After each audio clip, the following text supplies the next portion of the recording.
আলাইকুম প্রিয় খামারি ভাইরা, আপনারা সবাই কেমন আছেন? আশা করি সবাই ভালো আছেন। দেশ এবং দেশের বাইরে থেকে যারা আমার ভিডিওটা দেখতেছেন সবাইকে আন্তরিক অভিনন্দন ও শুভেচ্ছা। আপনারা যারা নতুন খামার করতেছেন কিংবা করবেন, তাদের উদ্দেশ্যে আমি ছোট্ট জ্ঞানে আপনাদের একটা টিপস দেব। সেই টিপসটি হচ্ছে, আপনারা তো অবশ্যই আমার থাম্বনেল দেখে ভিডিওতে ক্লিক করছেন, তাই না? এই যে আপনারা হাট থেকে গরু ক্রয় করে নিয়ে আসেন, হাট থেকে গরু ক্রয় করার পর গরু খায় না, কিংবা দীর্ঘদিন ধরে আপনারা গরু পালন করতেছেন, দেখবেন এক সময় হঠাৎ করে আপনাদের গরু খায় না। সেক্ষেত্রে কি করণীয়? অনেকজনের টেনশনে পড়ে যায় যে হয়তো বিক্রি করে দেবো সস্তা দামে, কেউ কেউ আবার বিক্রি করে দেয়। এতে কি হয়, একটা গরুর যে প্রফিট সেটা কিন্তু সে পুরোপুরি পায় না, একটা ন্যায্য দাম পায় না। কারণ গরুটা না খেলে কিন্তু গরুটার যে স্ট্রাকচার, গরুটা যে শুকে যাবে, ঠিক আছে? একটা গরুর যদি খাদ্য ঠিকঠাক মতো না দেওয়া হয় আর গরুটা যদি ঠিকঠাক মতো না খায়, তাহলে সেই গরুটা কিন্তু কখনো আপনাকে প্রফিট দিবে না। এখন আপনি যে খাবার দিচ্ছেন, দানাদার খাবার, এই যে ঘাস দিচ্ছেন, যেটাই দিচ্ছেন, একটু খেয়ে পুরো খাবারটাই নষ্ট করতেছে। এতে কি হচ্ছে, আপনাদের দুই দিকে লোকসান হচ্ছে। এক, আপনার খাবারটা নষ্ট হচ্ছে।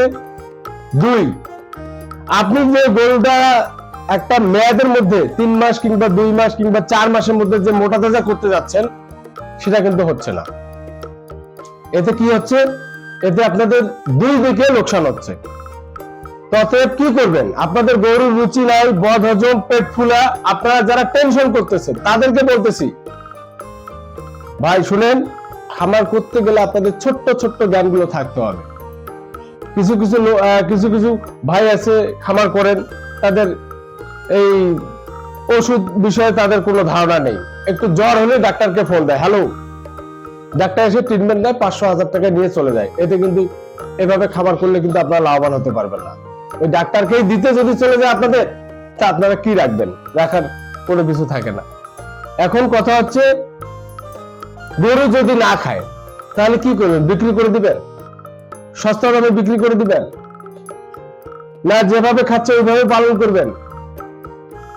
না ভাইরা, যারা টেনশন করতেছেন তাদেরকে বলতেছি, টেনশনের কোনো কিছু নাই। গরু বিক্রি করতে হবে না, সস্তা দামে বিক্রি করতে হবে না। আপনাদেরকে কি করতে হবে জানেন? গরুর পেট ফুলা, বদহজম, আপনাদের এই যে দেখেন একদিনের সমাধান, এই যে বায়োলাক, ঠিক আছে, বায়োলাক বোলাস। এই বায়োলাক বোলাসটা আপনারা গরুকে, যেই গরুটা খাবে না, অরুচি, বদহজম, পেট ফুলা, সেই গরুটাকে সকালবেলা একটা দিবেন, বিকেলবেলা একটা দিবেন। ইনশাআল্লাহ আপনাদের আমি গ্যারান্টি সহকারে বললাম, টেনশন যে করতেছেন সেটা টেনশন আর করতে হবে না। ইনশাআল্লাহ 2 থেকে 3 দিনের মধ্যে সমাধান পেয়ে যাবেন।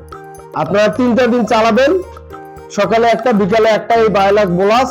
ইনশাআল্লাহ আপনার গরু স্বাভাবিক রুচিতে ফিরে আসবে, ঠিক আছে? টেনশনের কোনো কিছু নাই।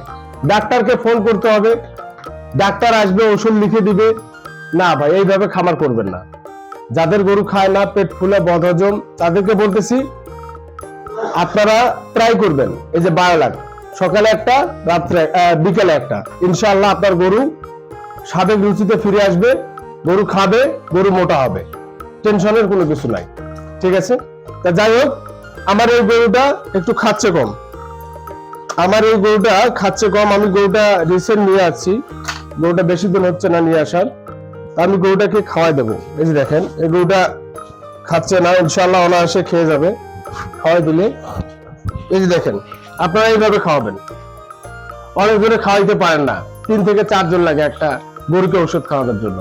তাদেরকে বলতেছি, এই দেখেন বায়োলাক বোলাস, আপনারা গুঁড়া করে বোতলে পানি নিয়েও খাওয়াইতে পারেন, আবার এইভাবে ডাইরেক্ট খাওয়াইতে পারেন। এই যে দেখেন, আমি খাওয়াই দিচ্ছি, এই দেখেন একা আমি খাওয়াই দিচ্ছি।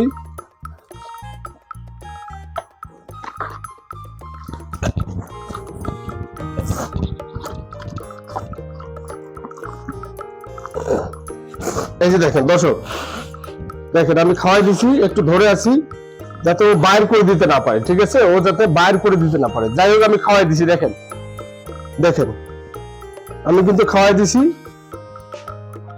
পানি ছাড়াই কিন্তু আমি খাওয়াই দিলাম।